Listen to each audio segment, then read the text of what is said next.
8:30 p.m, the porch breathes and a voice behind the screen says first lines. Jonah raises the ledger. Tess's phone vibrates. Board emergency. Answer now.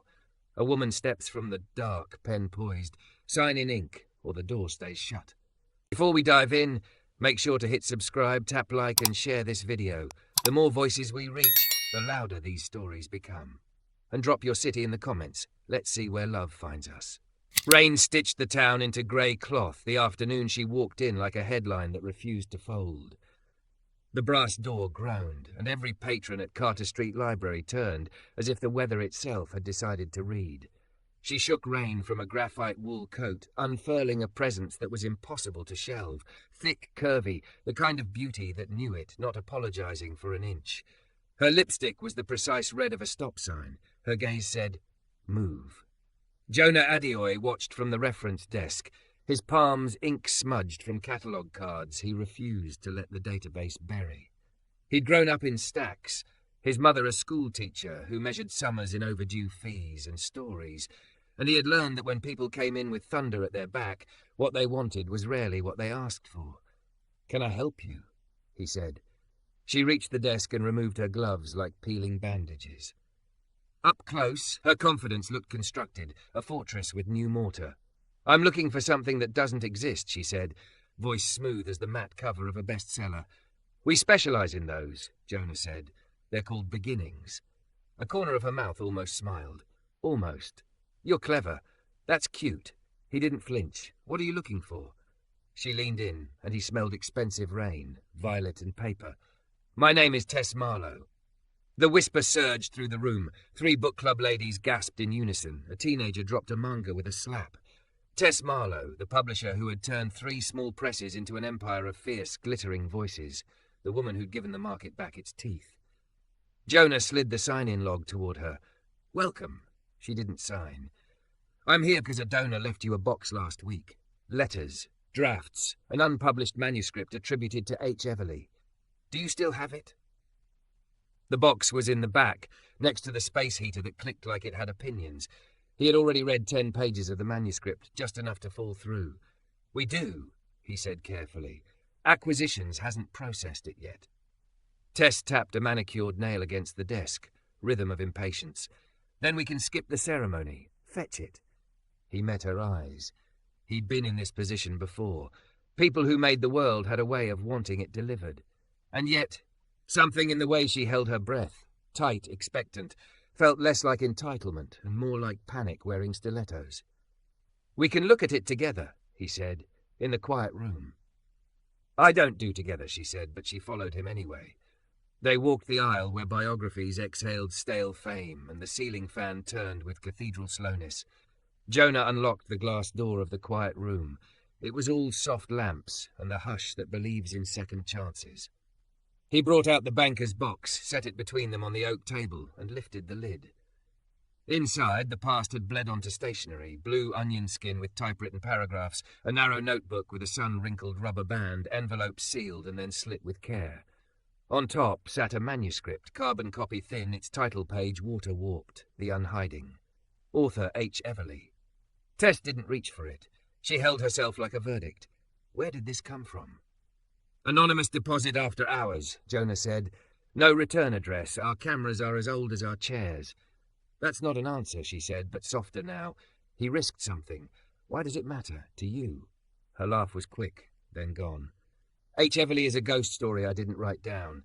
A pen name I made up for a woman who never existed. Except," she flicked her hand at the box, "except here she is, and if she's real, then the story of who I am is not."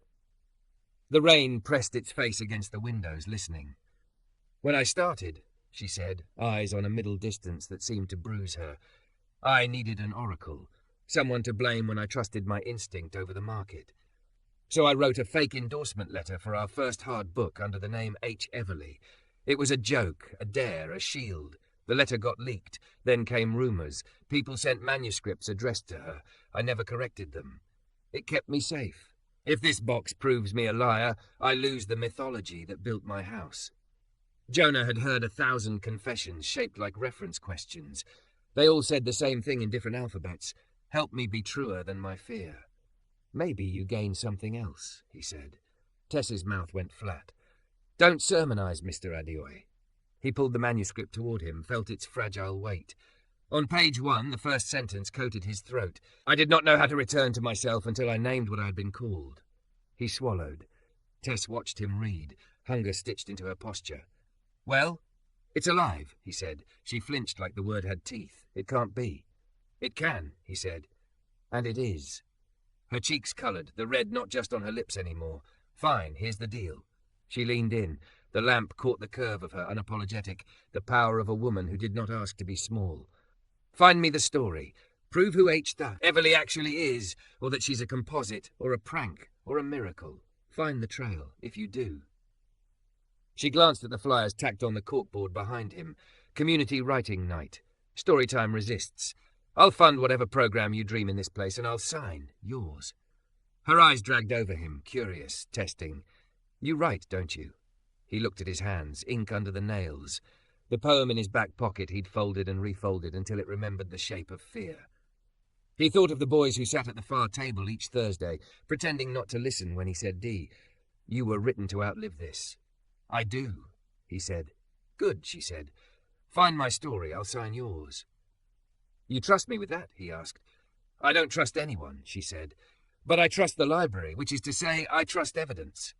He smiled, despite himself. "Then we're even." They opened the box like a body. Jonah took the notebook. Tess lifted the letters with tender aggression, the way you might peel away a confession you'd mailed to yourself. H. Everly's typewriter voice hit like a bruise. No flourish, just a woman saying the unsaid, as if opening a window in a burning room. Each letter bore a different return address, a quilt of towns stitched across the state, the handwriting on the envelopes a stubborn, looping script. "She's real," Tess whispered, fingertip hovering over a signature that was never signed, or someone very committed to the bit. Jonah studied the dates. "They're out of order," he said. "Here. This envelope is stamped June 2nd, 1999, but the carbon copy inside references a news article from August 2000. He began to sort.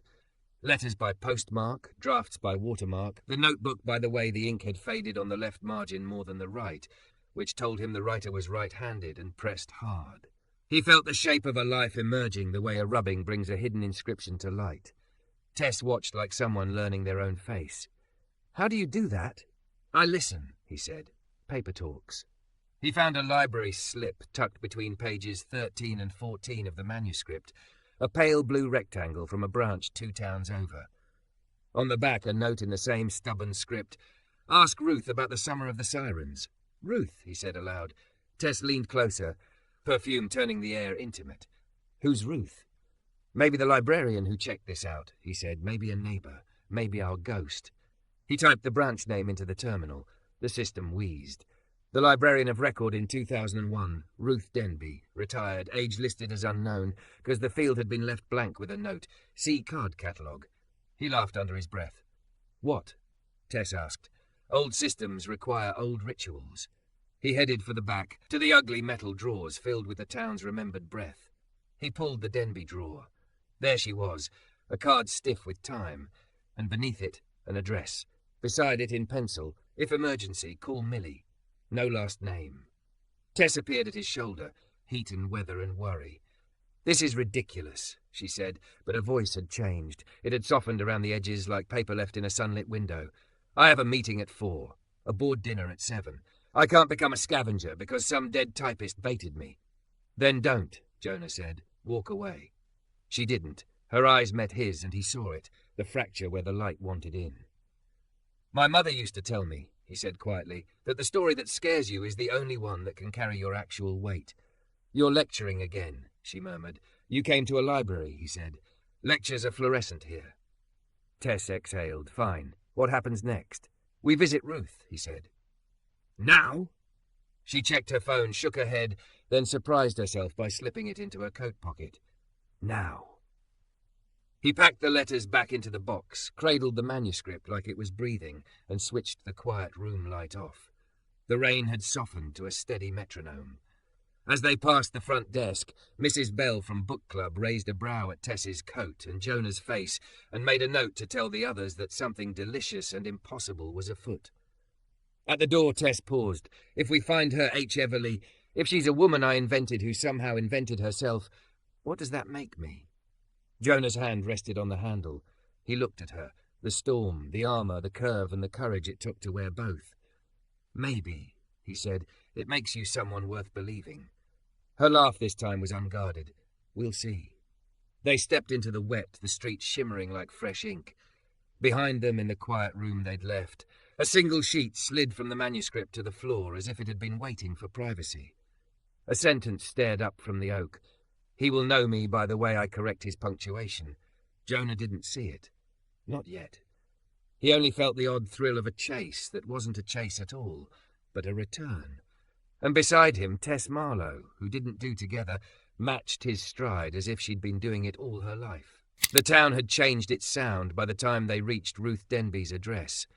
Rain retreated to the gutters with a sullen hiss, and the wind clicked a loose shutter like a metronome teaching patience.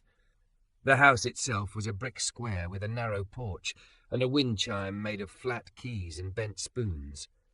When the wind moved through it, the chime didn't sing. It clacked like a typewriter waking itself. Tess paused at the gate, pushing damp hair back from her cheek. Without the coat's armour, she was sharper and more human. Black knit dress that hugged her like an agreement, the kind of figure that made strangers recalibrate their eyes. Jonah watched the recalibration happen in himself, then let it pass, like any other weather a person could drown in if they weren't careful. "You knock," she said, as if delegating gravity. He did. The door opened on a chain. A single blue eye looked through the crack. "Miss Denby?" Jonah said. "I'm Jonah Adeoye from Carter Street Library. We have a box that—" The chain slid back. The door opened fully. Ruth Denby stood there in a cardigan the colour of old paper and slippers that had learned the floor by heart. She had a cane in one hand and a pencil behind her ear. Her hair was the tin colour of an unused stapler. The air from inside smelled like starch and violets in a decade of Sundays. "I know who you are," Ruth said, tilting her chin toward Jonah. Her gaze flicked to Tess. "And I know who you are trying not to be." Tess blinked. "Meaning?" "Meaning you can put the ringmaster voice away," Ruth said. "No one will clap in here. Come in, both of you. Don't drip on the rug, it's sentimental."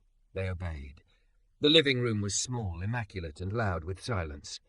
On the table beside the sofa sat a Royal Quiet Deluxe, matte grey, ribbon box open like a throat. A stack of onion skin paper waited, patient. On the wall above it, framed in thrift store gold, a black and white photo of 4 women in sundresses, all looking straight at the camera as if daring it to develop them wrong. Ruth motioned to the sofa. "Sit. Tell me what you've stolen from me." Tess bristled. "We didn't steal. Borrowed without the language to ask," Ruth said. "Same difference in practice. What's in your hands?" Jonah set the banker's box on the coffee table. "Anonymously deposited at the library last week," he said. "A manuscript attributed to H. Everly. Letters, drafts. Your name was on a slip as a clue." Ruth's mouth twitched. "Clue," she said, like the word was a pet she wasn't ready to feed. "Open it." They did. The room's air changed, the way a sanctuary notices incense. Ruth didn't reach for the pages. She looked to Jonah instead. "Read the first line," she said. He did, careful. "I did not know how to return to myself until I named what I had been called." "Good," Ruth said. "You respected the comma." Tess let out a breath that was almost a laugh and almost a sob. "Excuse me?" "Most people race and fall," Ruth said. "Words are stairs. You must take each one." Tess leaned forward. "Who is H. Everly?" Ruth clicked her tongue. "People always want the name first, like it unlocks the house.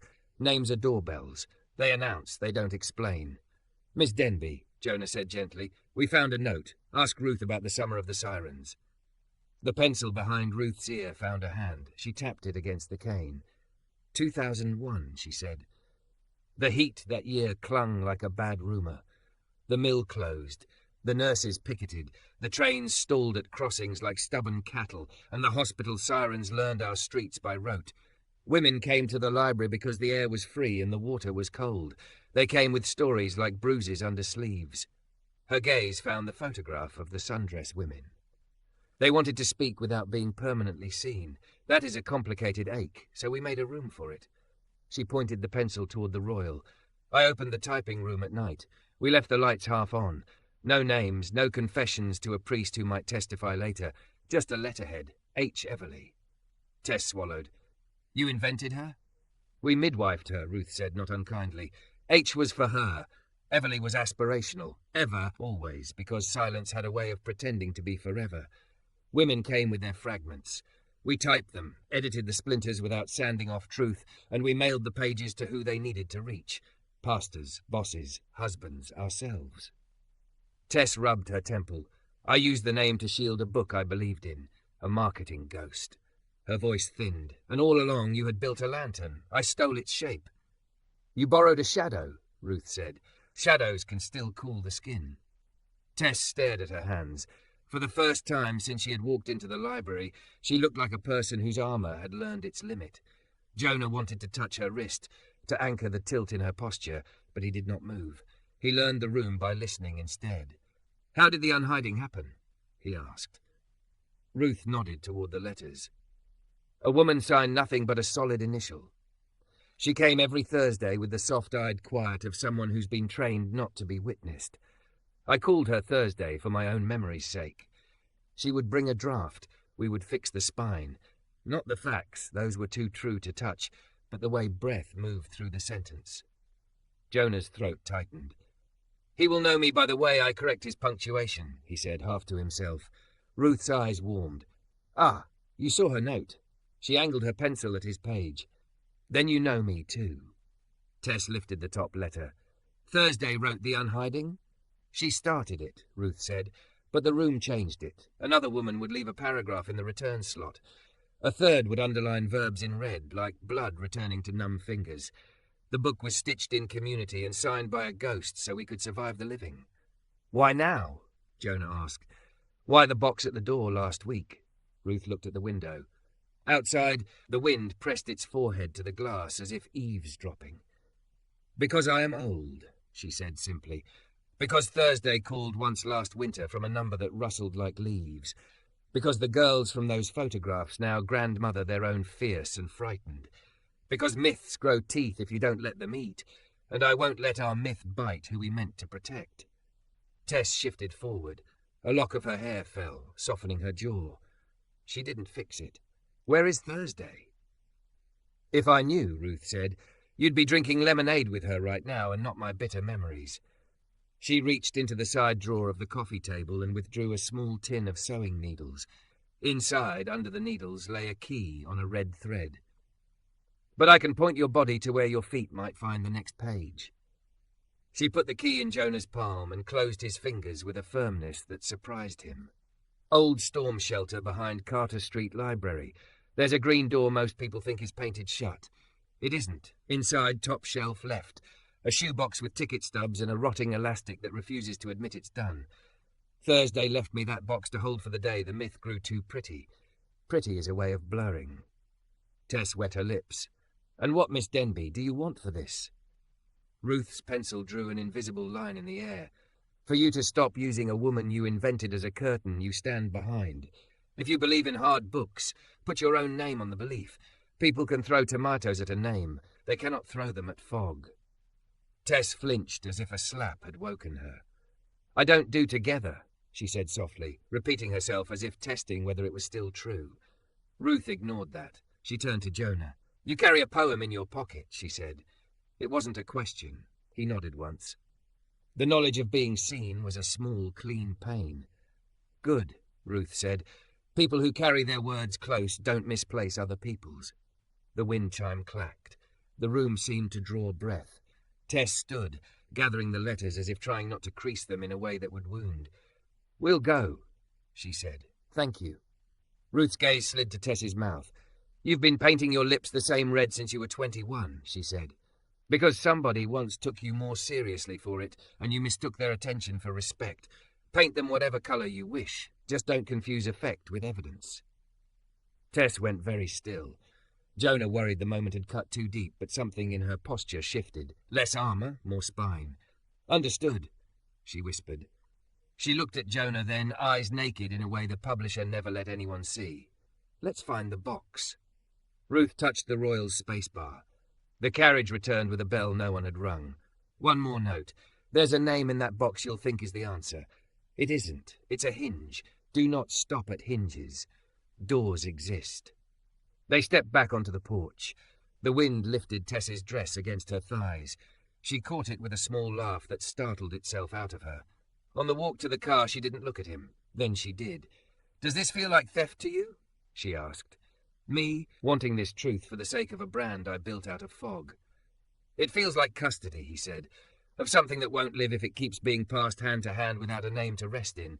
We'll do right by it." "We," she said. "You came to a library," he answered. "Together as in the bylaws." Her smile was quick, real, then gone, as if she'd loaned him a coin. They reached his car, paint dull, passenger door that needed a coaxing hip to close. She slid in, and the whole interior recalibrated around her, the scent of rain and violet, of a woman who had taught rooms how to look up when she entered. At the curb, Jonah looked at his hand on the keys and found the red thread still around the storm shelter key like a pulse. Ruth's porch light clicked off behind them. The wind chime typed a final sentence into the dusk. "Jonah," Tess said. He glanced over. "If your poem is in there," she said, eyes on the road they hadn't taken yet, "I'll sign it in the kind of ink that pays invoices. I can't promise mercy, but I can offer courage." He considered correcting her. Poems didn't invoice.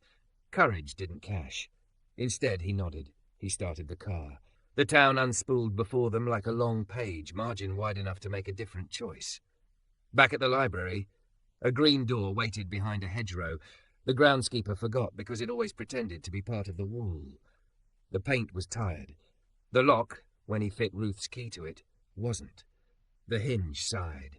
Cold air breathed up the stairs as if the earth kept a quiet archive of its own. Tess took his sleeve without thinking.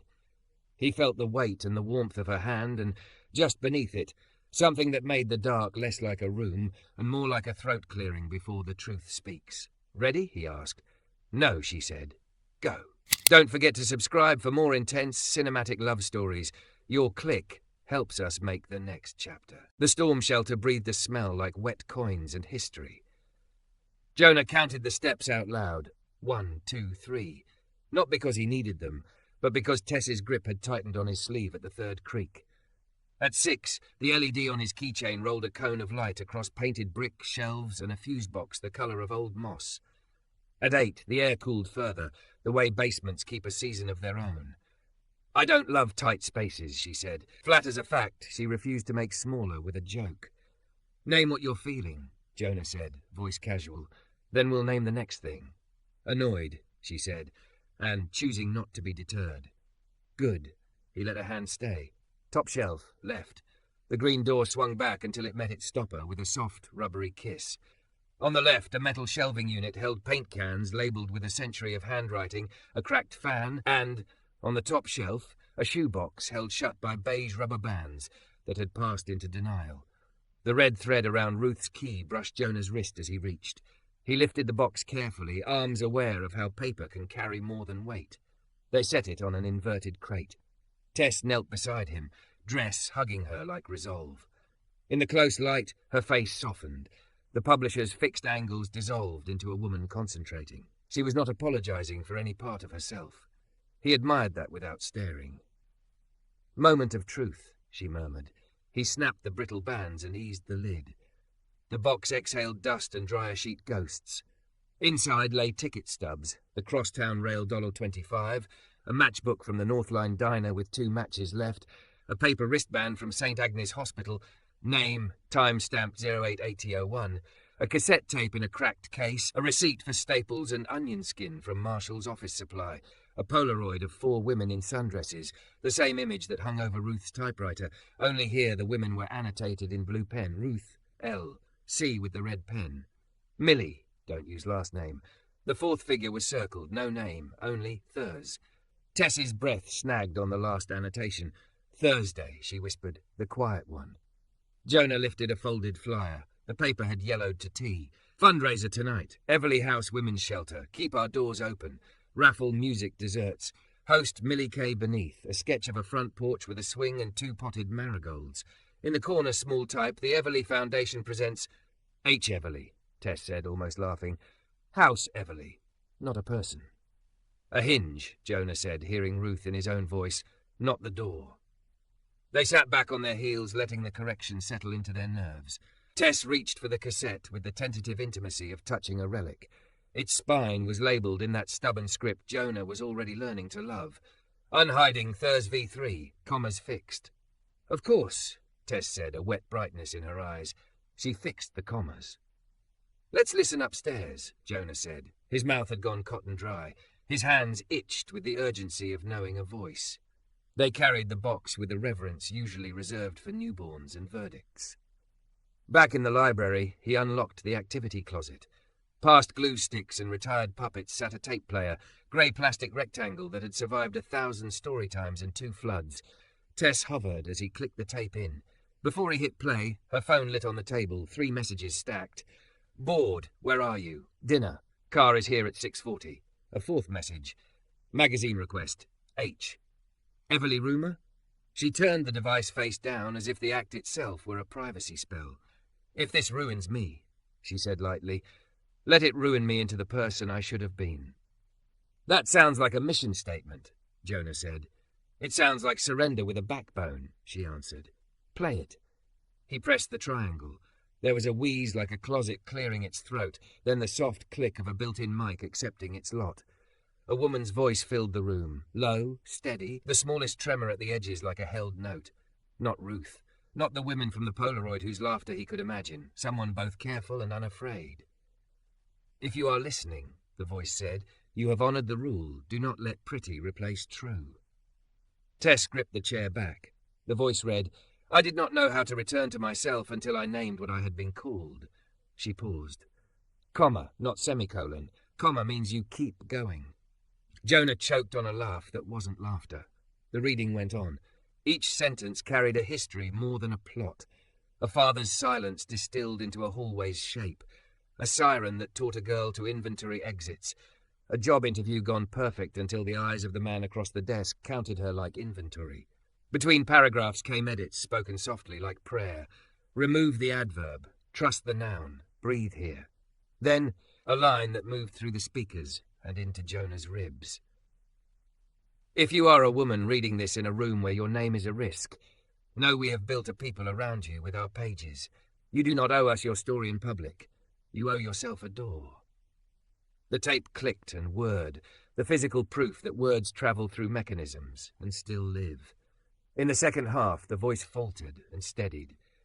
Everly House, she said, was a name before it was a porch. It was a woman, Helena Everly, who gave us the start and told us to guard the rest. But H. Everly is also the collective, her Everly, the foreverness of us when we are us. Tess's hand went to her mouth. She knew, she whispered. She knew what we were going to make of her name.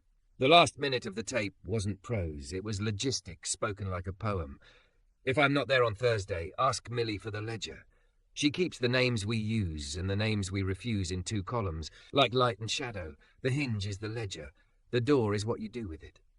Static swallowed the remainder. The player auto-stopped with a patient click. They stared at one another. Jonah felt the revelation like weather lifting. Everly House, he said. A place, a donor, a movement, and Millie Kay with a ledger. Tess nodded. There's a phone number on the diner matchbook, she said, flipping it open. Inside, in the same blue hand, a number, 555-0199. Northline Diner. People like Millie always work 2 jobs. Call? Jonah asked. Call, she said. He dialed on the corded phone the library kept for when cell service turned flaky in storms. The line rang twice. A woman's voice, older but intact, answered, Northline. Hi, he said. We're looking for Millie. Millie Kay.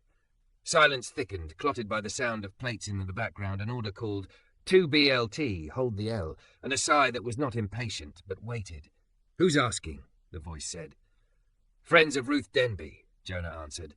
Tess mouthed thank you like the word itself was hydration. Friends, the woman repeated, rolling the possibility like a bead between her fingers. Ruth taught me the difference between friends and people who need a favour. We have a box, Tess said, stepping closer to the receiver, her voice low and measured. From the storm shelter behind Carter Street. It has your handwriting, Millie, and Thursday's voice. We're not here to publish anyone into harm. We're here because the myth got too pretty and we'd like to set its jaw. Silence again, the kind that thinks. Ruth always did collect the brave ones, the woman said, pride edged into the words like copper. Come at 3, back door. We close for the middle of the afternoon because grief eats lunch, and I don't like to watch it. The line clicked dead. Tess exhaled a sound that was almost a laugh and almost a prayer. 3, she said. She checked the clock and winced. I have a board dinner at 7. You can leave, Jonah said. He meant it. He did not want what they were building to be crushed by the machinery of her life. Tess studied him. She was a woman used to setting calendars and having the world take its cues. If I walk away now, she said quietly, I will not be a person who deserves what Thursday wrote, and Ruth will type me into the margins with a single keystroke. Then stay, he said simply. She did. She emailed a line family emergency to a room she had once considered her family. She silenced the rumour reporter. Then she took off her heels and stood barefoot on the library's old floorboards as if the place itself could teach her balance. They returned to the box. Beneath the flyer lay an index card with 2 columns. Left, names we use. Right, names we refuse. Under names we use, he read Thursday, Lark, B. Under names we refuse, stupid, hysterical, liar. A note across the bottom, words are stairs. Take each one. Columns, Tess said, a small smile catching the corner of her mouth. Ledger. He refolded the card. Do we tell the board, the press, that H. Everleigh is a house and a collective? That your ghost, wasn't theft so much as a rhyme? Tess looked at the children's section, a paper ocean whale hung from the ceiling by fishing line. We tell them when the people who built the house say we can. We tell them what helps, not what sells. Jonah nodded. This, he thought, is what integrity sounds like when it stops performing and starts breathing. At 2:30, they packed up the tape and the flyer and the index card and left the room just as they'd found it, minus one myth. Outside, clouds were tearing themselves into blue. On the walk to the car, Mrs. Bell from book club intercepted them with a lemon bar wrapped in plastic. She pressed it into Tess's hand with a look like invitation. For the road, she said. For whatever you're doing that my nosy self will learn about by Wednesday. We're finding a ledger, Tess said to her own surprise. Ah, Mrs. Bell said unbothered. Be kind to its columns. She winked, then drifted away, leaving behind sugar and the smell of someone who has baked through worse. At the curb, Tess slid into the passenger seat with a soft groan, the kind you give your own bones when you decide to forgive them for carrying you. She glanced at Jonah's profile. You always know which part of the room to pay attention to, she said. It's infuriating. It's a survival tactic, he said, turning the key. Also a job requirement. And your poem, she asked, sudden. The one you fold and unfold. What's the first line? He considered lying. He didn't. I learned my body in aisles, he said, throat tight, by the Dewey numbers that told me I existed, just not where I was told to go. Tess went quiet in a way that honoured the line. We'll find a ledger, she said after a beat, softer now. Then we'll find your door too. He drove. The town rushed past, barber with a striped pole still pretending to spin, mural of a river painted on a brick wall that had never seen water, a blue sign for Northline Diner with an arrow that looked like it had been drawn by a confident child. At 2:58, they parked behind the diner. A screen door stood propped with a milk crate. Somewhere inside, a radio played a song so old it had become innocent again. The smell of onions and coffee made the alley feel honest. Jonah raised his hand to knock. The door opened first. A woman with strong forearms wiped them on her apron and looked them both over with a glance that measured and approved or dismissed in the same breath. Her hair was a salt wave tied back.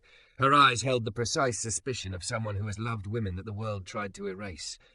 You're late by my clock, she said. But my clock's a liar. Come in. Millie? Tess asked. Names we use, the woman said. Millie is fine.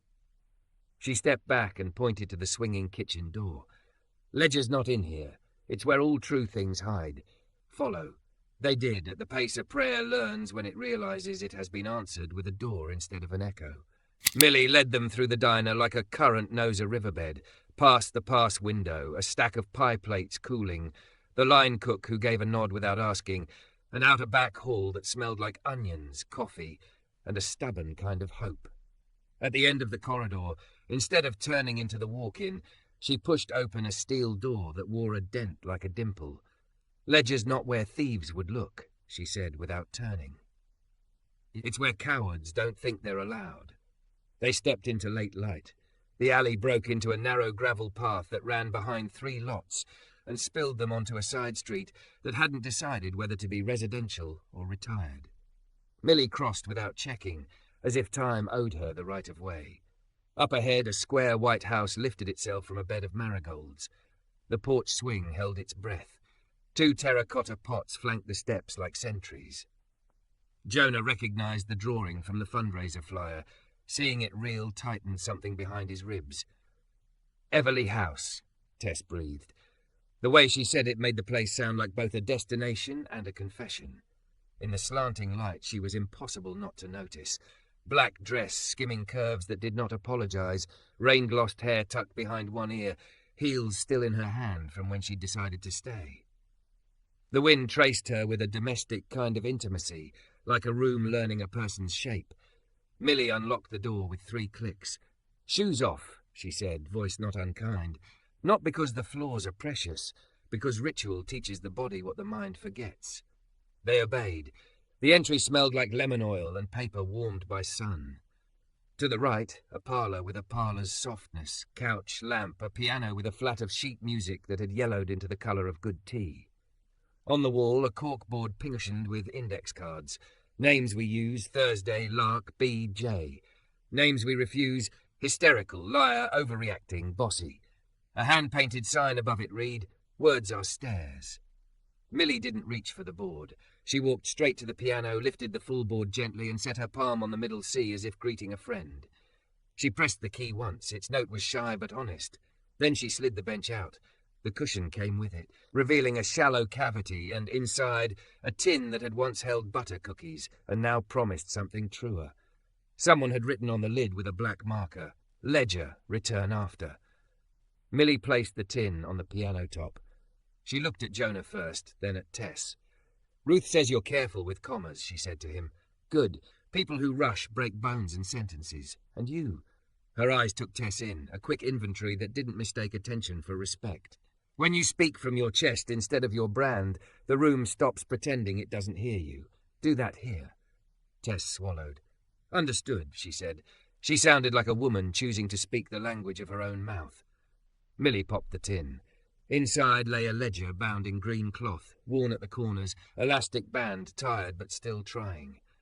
A deep blue fountain pen rested across the top like a crossing guard. Millie set the pen aside and opened the ledger to a page where 2 columns ran like rails. Names we use, names we are. The left column carried the ghosts the house had held. Thursday, Lark, B, J, doorbell, some with small stars beside them. The right held real names, some first, some last, some initials, some a simple dash. Between the columns ran notes in Ruth's tidy script and in the stubborn loops of the woman who had narrated the cassette. Consent, yes, if publishing. No, if speaking in rooms. Always ask again. Tess's hand hovered inches above the page. She didn't touch it. "You kept the map," she whispered, reverent, "but only for directions the women wanted." Millie nodded. "Consent is how you respect the living without betraying the dead." She tapped a line mid-page. "Here." Jonah read, "Thursday, Lark K, RN Nights. Consent, yes, if the book is used to open the door for others. No, if it gives a man a bigger microphone. Underlined twice. Ask at the train yard marigolds if she moves without leaving a forwarding address." "The train yard," he said. Marigolds again.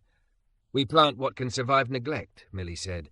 "The city forgets where it promised to mow. Marigolds don't care." Tess leaned in. Her perfume, violet, paper, rain, made the room feel like somewhere a person could unclench. She touched the edge of the page with the back of a knuckle, an act that somehow honoured the lines more than an eager finger would have. "Lark K," she said, not a full name. "Names are doorbells," Millie said, echoing Ruth with a sideways smile. "They announce, they don't explain. You'll get the rest when you deserve it." Tess's phone began to dance face down on the piano. She didn't flip it. "My board will announce me a liar by 9 p.m. if the rumour breaks," she said quietly. "They'll say H. Everly was a hoax I rigged to sell books, and they'll be partly right." Millie's eyes didn't blink. "And what will you say?" "The truth," Tess said. "That I used a name built for shelter as a shield. That I'm done hiding behind fog. That all profits from anything with the Everly lyric will funnel to this house and houses like it. She paused, then startled herself. That I'll put my name on the next hard book I believe in and absorb what tomatoes get thrown. Millie's mouth flexed into something like approval. Don't buy absolution, she said. Hold the door. She turned to Jonah. Now the test. Jonah felt heat rise in his throat the way a microphone does when it's about to feed back. What test? You recite your first line, Millie said. Matter of fact. Not hers. Yours. Out loud, right here, to the ledger. If your voice shakes and you keep going, we trust you with a map. If you make a performance of it, we put the tin back and tell you the marigolds bloom wherever they want, and it's not your business. Tess's head angled. A test of shame. A test of assignment, Millie corrected. We don't hand keys to people who don't know the shape of their own front door. Jonah had never read the poem aloud. He had written it in the margins of shifts and on the back of donation slips, folded and refolded until the paper learned his pulse.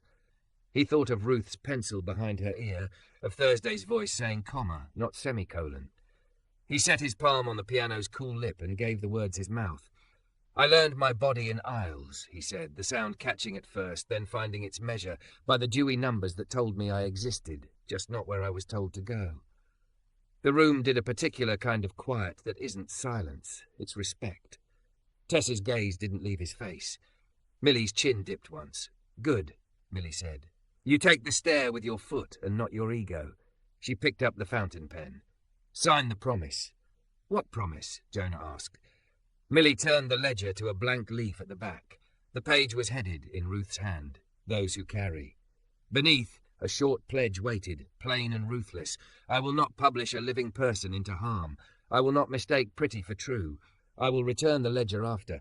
Space for signatures followed, each a small affirmation in blue. Jonah took the pen. It was heavier than he expected, the nib whispering across the paper like a secret being told back to itself. He wrote his name, Jonah Adeoye, and felt the fact of it. The ink bled slightly, dark and honest. Millie looked at Tess. You too. Tess hesitated. I'm a publisher. People like me turn ledgers into leverage. And then sometimes into houses, Millie said. You don't get to have your hands clean, you get to have them busy. Sign. Tess reached. Her hands were steady. She wrote her name, Tess Marlowe, and then, as if editing her old self on the fly, added in smaller letters, I will not hide behind fog. Millie shut the ledger as if closing a sleeping child's door. All right, she said. Here is what the ledger will give you. Lark K used the train yard marigolds as a mailbox.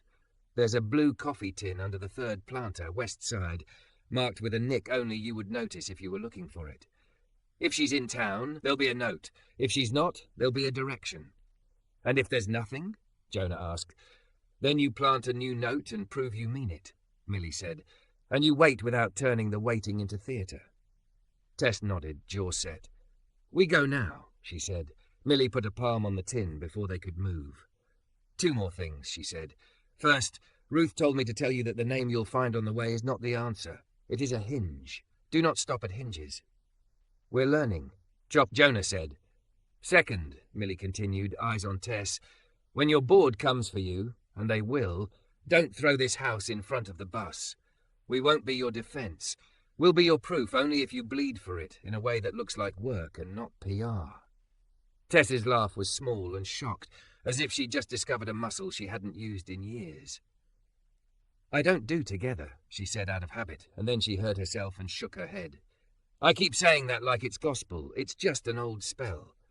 Millie's smile went slant. Spells end when you stop feeding them, she said. Go. They put their shoes back on, ritual reversed with equal care. On the porch, Tess paused, eyes on the marigolds. Who was Helena Everly? She asked. Millie's gaze went to the sky as if the answer were written there. A woman who loved a porch swing and believed that courage needs a roof, she said. She gave us money and told us to rename it to survive her. That's why the H works for whoever it has to. Her, house, Helena, hinges, all true enough. On the walk to the car, Tess finally flipped her phone over. A dozen messages blinked up like an accusation. She scrolled, then typed. Jonah didn't read, but he saw the way her shoulders settled after she hit send, as if she had set something down and left it where it belonged. What did you tell them? he asked, easing into the driver's seat. That I won't be at dinner, she said simply. That H. Everleigh was never a person we could exploit and always a people we must honour. That if they'd like to fire me for telling the truth, I'll name them in the acknowledgements of the first book I publish under only Tess Marlowe. Jonah's laugh was a surprised bark. Ruth will like that. Ruth will proofread the comma, Tess said, and for the first time since the rain she let herself grin, wide, unguarded, beautiful in a way that had nothing to do with spectacle and everything to do with air. They drove toward the train yard. The town slipped past like a page turning itself, brick, mural, barber shop, the diner with its back door now closed, the wind picking up the lamplight as if it were loose paper. At the yard the marigolds held their orange like small suns against rust. Jonah cut the engine. The world went to that waiting quiet again. Third planter, west side. Tess said, voice low, look for the nick. They walked side by side along the row. On the third pot, a crescent scar marred the rim, small, easy to miss if you didn't know to love imperfections. Jonah knelt. He pressed fingers into soil warmed by late light. His knuckles brushed tin. He lifted a blue coffee can flecked with rust. The lid was taped once, then again. When he pulled it free, the can released the paper smell that means a person has trusted you with their breath. Inside, folded to the size of a courage, lay an envelope. On the front, in the stubborn script he had learned to recognize, for the librarian who respects commas and the woman who chose her name. If you have come this far, bring a pen that isn't afraid of ink. Tess put a hand over her heart as if to keep it from leaving without her. Jonah looked at her. She nodded. He opened the envelope. A single index card. A date. A place. A time that was not flexible. Tonight, 8:30. Everleigh House. Porch. Come alone. Together. Bring the ledger. Bring your first line. He felt the thrill and the terror come braided. Tess's breath came sharp and then steady. She wants us to meet her, Tess whispered. She's real and not a myth, and she's going to make us earn it. Jonah read the last line again, quieter now, as if the words would prefer it that way. Bring your first line, he said. Tess looked at him, at the car, at the marigolds who did not bother pretending to be less. Then we have 4 hours, she said, and a promise we already signed. The porch at Everleigh House held the evening, the way cupped hands hold water, carefully, knowing it will try to escape. Marigolds burned low and bright along the walk like small lanterns. The swing creaked once, twice, as if remembering someone who had just stood up. Jonah and Tess climbed the steps with the ledger between them, his palm flat to steady it, her fingers light as though reverence had weight. 8:30 arrived with the soft decisiveness of a period. The front door did not open. Instead, a voice spoke from the shadows beyond the screen. First lines, the voice said, low and steady. It wasn't a challenge. It was a ritual. Jonah's mouth was a dry instrument. He cleared it gently. I learned my body in aisles, he said, not rushing, by the dewy numbers that told me I existed, just not where I was told to go. Silence, then the shift of a body on wood. Approval could be felt like temperature. You, the voice said, and Tess's name wasn't spoken, but she answered anyway. She stood straighter, chest forward, a woman unarmoring herself without losing an inch of presence. My first line, Tess said, and she smiled a little at the words for daring to be true, is this. I mistook fog for shelter and discovered I was only farther from the door. The screen door eased open. The woman who stepped into the porch light was not what the myth had promised and therefore exactly right. Her hair was threaded with silver and gathered at the nape in a practical knot. She wore plain scrubs under a cardigan the colour of dusk, the kind that could be left on the back of a chair and still be waiting in the morning. Her face was unspectacular in the kind way. No calibration demanded, no spectacle requested, and her eyes were a clear, steady brown that had watched 1,000 bad nights end anyway. Comma, not semicolon, she said, and the smallest smile showed. You can keep going. Thursday, Jonah breathed, because it was true in his bones. The woman tilted her head. It's one of my names, she said, but I don't mind it here. She looked at the ledger. May I? Jonah held it out. She didn't take it yet. She touched the elastic with her finger like a pulse. Ruth always did pick the ones who respect the binding. Tess found her voice. You're Lark K, she said softly. The ledger said. The woman lifted a hand, gentle. Sometimes we leave off the rest of a name so a person can keep the part that doesn't make them nervous. She glanced toward the marigolds, then back. You two have come far, together not alone. Tell me what you think you've found. Jonah gave her the shape, the shoebox, the cassette, Millie's tin, the ledger pledge, the blue coffee can with its taped mouth, the index card that had asked them to bring their lines and their ink. He did not embellish, he took each stare. He did not skip. When he finished, Thursday looked at Tess. "And you," she said, "what did you come to take?" Tess flinched. Then she did not run from the bruise. "I came to keep a myth from turning on the people it was meant to shelter," she said. "I used H. Everly as fog to sell a hard book. I was wrong. I've stopped. I'm here to be corrected, and to put a shoulder behind the door this house holds open. In money, in contracts, in my name, finally." "Good," Thursday said simply, as if those were the only terms that mattered. She took the ledger then, unthreaded the elastic, and opened to the pledge page. Her finger traced the signatures. She tapped them once, like a blessing. "Ink is heavier than breath," she said. "Let's make sure it knows why it's here." She sat on the swing and patted the bench beside her. Jonah and Tess sat on the opposite bench, not tucked close but aligned like sentences that know they're sharing a paragraph. The night pressed against the screens. Crickets tuned the air to a steady insistence. Everly House was a porch before it was a ledger, Thursday said. Helena gave us heat and a roof when the city pretended not to notice our winter. Ruth gave us a machine that made our throats feel less alone. Millie gave us a back door and a middle of the afternoon where grief could eat. What we didn't give ourselves was a saviour. Don't make a saviour out of a name. "We won't," Tess said. It sounded like a vow that had already been paid. Thursday nodded. H. Everly stands for her, for house, for the hinge on a door that has to be held. People tried to write us into a single signature. I like your fog line, Tess. Keep saying it until the spell breaks. Tess's hand found her own mouth, where the red had thinned to a stain. She wiped the last of it away with her thumb, not as a performance, but as a small audit. Understood. Thursday's eyes warmed. "Now," she said, businesslike, "the ledger has a question for you." She turned to a new page.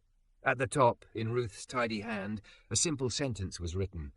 "What are you here to make possible?" Jonah's ribs went tight. He thought of boys at the Thursday table pretending not to listen. He thought of his mother counting coins to keep the library card unfrozen. He thought of aisles and the way the Dewey Decimals had both mapped and missed him. "I'm here," he said, and he felt the truth step into his voice like it had been waiting for an invitation. To make it possible for people to read themselves without bleeding first. To build a room where commas are rests and not walls. To make a grant for kids who carry their lines in their pockets so the world won't read them last. Thursday's mouth did that almost smile again.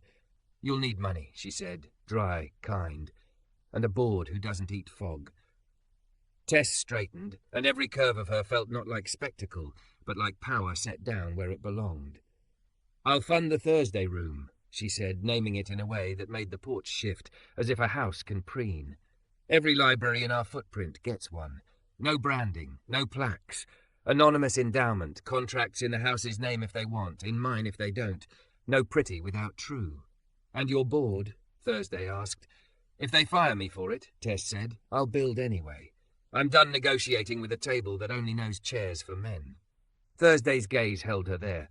It wasn't approval as flattery, it was measurement. At last she nodded. "All right," she said. "Then here's mine." She lifted the ledger pen, uncapped it, and wrote with a neat, unshowy hand.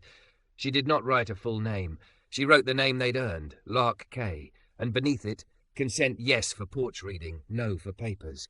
Use my voice if a woman needs a translator. Never use it to sell a man. Then she turned the pen, held it out to Jonah. "Sign where it makes you brave," she said.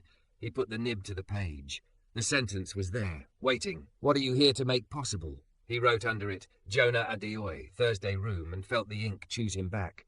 Tess reached for the pen. Thursday didn't hand it over yet. "One more line," she said to Tess. "Not about money. A line that would embarrass you 10 years ago." Tess breathed. "All right." She met Thursday's eyes, then Jonah's. "I want to be a woman whose name on a spine means risk was honoured, not packaged," she said. "I want to publish voices that make me lose an argument at my own dinner table, and I want my body in rooms like this to be a comfort, not a test. She swallowed. I want to stop needing to be the smartest throat in the room and be the steadiest hand instead. Thursday's laugh was soft. There she is, she said. Ink, please. Tess signed under the question. Tess Marlowe. Fund rooms, hold doors, stop fog. The script was bold. It looked like it intended to show up in the morning. Now, Thursday said briskly, business complete, kindness unspent. The book, the unhiding. People will want to eat it like cake. They cannot. Here's how we do this. You publish it only when the women whose bones are in it say so. You direct every dollar to houses that look like this one and sound like Millie when she's tired. You keep the comma where it belongs, and if a reporter asks you for the story behind the story, you say, "It wasn't mine, and that's the point." Tess nodded. Yes. And your poem, Thursday said to Jonah, turning on the swing so the boards spoke underneath her. Don't wait for permission. Read it on your porch to the boys who pretend they aren't listening. Then bring it here. We'll work the vertebrae until it stands. Jonah felt his throat flood. Yes, he said. It wasn't eagerness. It was relief wearing its real face. They sat for a while with the ledger open between them, night thickening into something that wasn't oppressive but full. Once a siren ran the main road like an old habit. It didn't turn down their street. Thursday told them a story about marigolds and how they learned to deadhead without killing the plant. Tess told one about a girl who wore red because a man respected it, and how she had stopped confusing effect with evidence at approximately 5:30 that afternoon. Jonah told them about a boy who shelved romance novels secretly because he liked the covers, and how the boy had grown into a man who could say love without whispering. When the hour turned toward late, Thursday stood. She closed the ledger, slipped the elastic back over it, like returning a blessing, and pressed the book to Jonah's chest. Return after, she said, exact. He nodded. We will. Tess rose. For a moment she hesitated, then held out her hand. Thursday took it. It was not a delicate clasp, it was work meeting work. Thank you, Tess said. Bring me a contract for the Thursday rooms, Thursday replied, practical as bread. Simple language, no fog, we'll sign in the morning. In ink, Tess said, a smile lifting the corner of her mouth. The kind that pays invoices. Thursday's eyes went amused. Ink is ink, she said. It's the hand that makes it worth something. They stepped off the porch into air that smelled like cut grass and the future if it behaves. The marigolds kept their ember glow. Jonah tucked the ledger under his arm and felt taller in no visible way. At the gate, Tess stopped him with a touch to his sleeve. The gesture had become familiar. An old fear's reflex turned into a new trust. She faced him fully, nothing shy about her shape or what it announced. You found my story, she said, quiet, like she didn't need the night to approve. And I meant what I promised in the quiet room. She reached into her bag and drew out a slim contract template, unbranded, blank, where a logo might have been. She clicked a pen that had weight and truth to it and filled the line. Author, Jonah Adeoye. Project, the Thursday Room Poems. Terms, advance modest but honest, control retained by the author. Profits to Thursday Rooms after the author pays rent and buys groceries. She signed it, Tess Marlowe, publisher. In ink, she said, and handed it to him. He took it. The page did that soft sigh paper does when it has been made meaningful. And you, he said, surprising himself with how simple it was to be brave when the room was built for it. He pulled his folded poem from his pocket, smoothed it on the fence post, added the date, added a line he had been afraid to write. For the ones who think the library is the only place where the world leaves the light on. He signed his name, in ink. They walked back toward the car, the ledger between them, the porch behind them, the myth rehinged so the door could swing the right way. Somewhere inside the house, a typewriter carriage returned itself with a patient bell. Words were stairs. They had taken each one. And for once, nothing pretty had replaced anything true.